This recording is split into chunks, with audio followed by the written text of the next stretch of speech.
Hi, I'm Guy Mancuso. This is Jack Flesher. We're from GetDPI.com and workshops and forums. And we're here today with the brand new prototype of the Phase IQ 180 digital back, 80 megapixels on a Phase DF body. Right here, we've set up a little studio shot, a little product shot. We're going to show you some of the features of the back.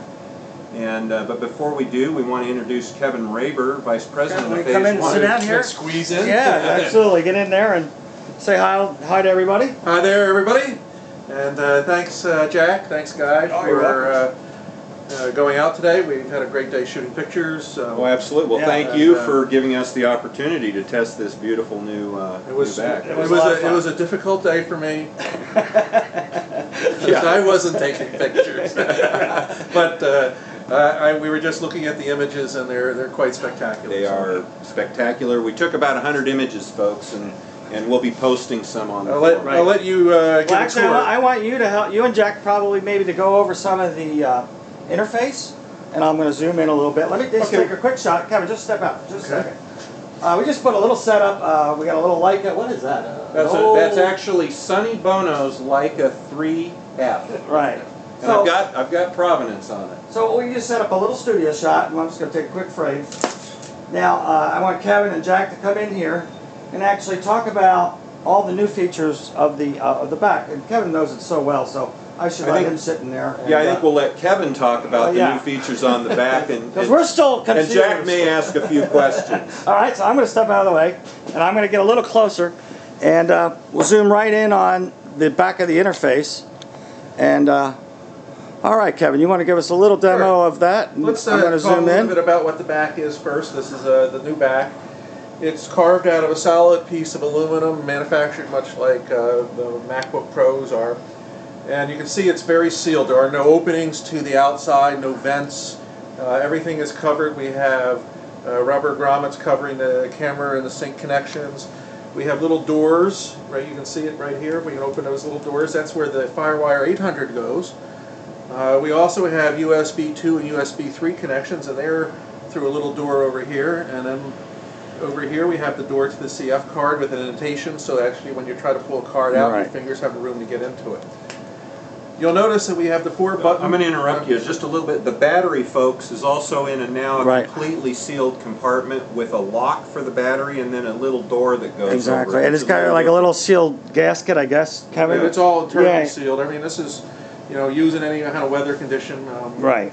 And we should probably point out, too, some little hardware changes might happen since this is a prototype. You were talking about this door, maybe a little bit of change. We're obviously watching and looking, using the prototypes, and after a prototype is made, we can actually begin to make sure that the interface is working right, whether it's a touch interface, we'll go over in a minute, and or the mechanics, and whether you can get your fingers into things and do things. So there will be some modifications, more cosmetic than anything else. Right. So, anyway, go ahead. What we've tried to do also is, in our P-backs, we've had 4-button simplicity all throughout the P-back time. So, this back was designed with a lot of new innards, new processors, ground up, in the sense of all new designs, all new elements, and an all-new operating system. And we wrote our own operating system to make this back work the way it does. So you have the ability to do touch interface and or 4-button interface. We're going to concentrate on the interface with your fingers, your touch sensitive. Right. And one of the most cool features is, let's just double tap this interface. Okay, and I'm going to zoom in, guys, and so we automatically quickly go to 100%. And we can now move this around. And we're looking at look at the. What's that, the shutter speed dial? Yeah, there's a shutter speed dial. That actually is the hinge on this pair of binoculars. And then if we get over here... I'm focused on the little Leica right there. There is the front of the Leica lens. There, I think we can see. Yeah, look at that. Look at the detail there. So, now this is at 100%. At any particular time, we can tap on the side, and we can even zoom in more, all the way up to 400. Or bring it back down wherever we'd like to see it. So this allows us to get in there and really take a look at the image, even if it's not at 100%, to double check our focus. We will have what's called a focus mask in the final version, since we are looking at a prototype. We don't have all the features built into it at this particular time, but the focus mask will show you the area that's in focus, much like Capture One does. Right. If we just tap to the very top, more like the interface for the iPad and the iPhone, you'll have icons that pop up, and if we want to go back to where we were, we just simply touch on the particular icon. Right. Why don't we explain what they're seeing Yeah. here, Kevin, because this is pretty cool.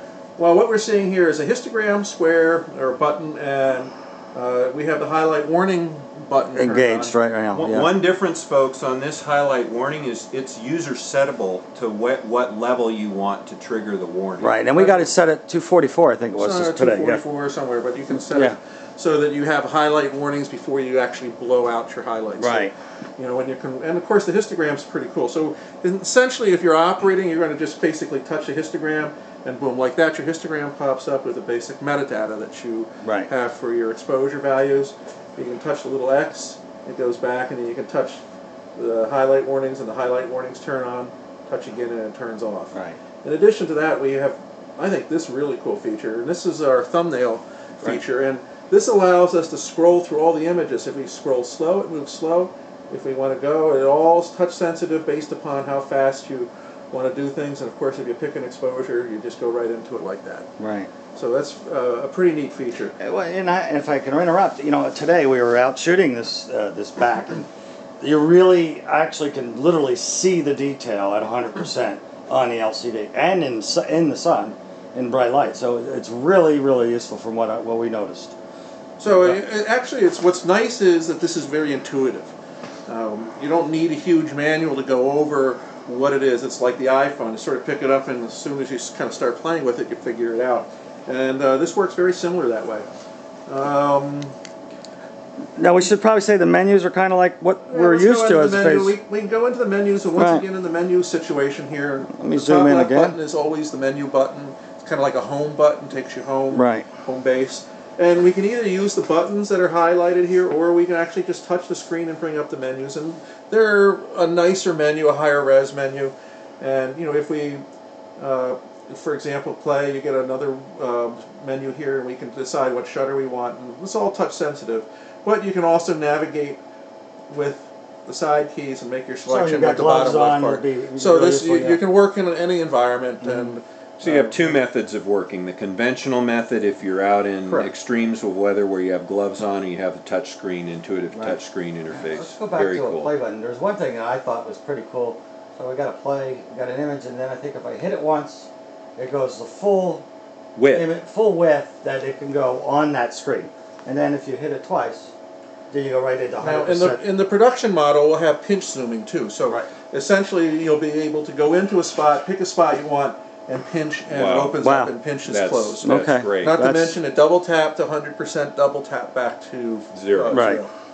So these are some very nice features, and I'm sure as we move along and we get some suggestions from the prototypes that are out in the field, other things will be added and enhanced. One of the new features about this back also is the fact that you can update the back and the firmware through FireWire or USB like you normally do, but we now have CF card firmware updates. That means you can download your firmware to a CF card. So as we update the backs, and we're continually updating firmware, you can download it to a CF card, just put the CF card into the camera. The camera recognizes that it's a firmware update, it automatically executes your firmware update for you. Great. And you know, there are a lot of other handy switches and so forth there.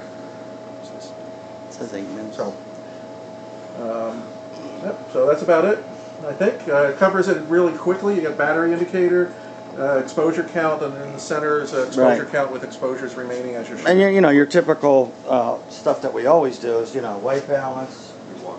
You can go anywhere you want. ISOs. Here, and also here you can go into sensor plus mode. So just keep scrolling down, get to where you want. And you're at ISO 1600 with sensor plus. Now, in our literature, you've probably heard that we have what's called an IQ button. That's basically a customized button. And we're assigning this bottom left-hand corner button to open up a new subset of menus, which allows you to customize your back and also adjust the custom functions of the camera. You're also on the home screen, like you see right here.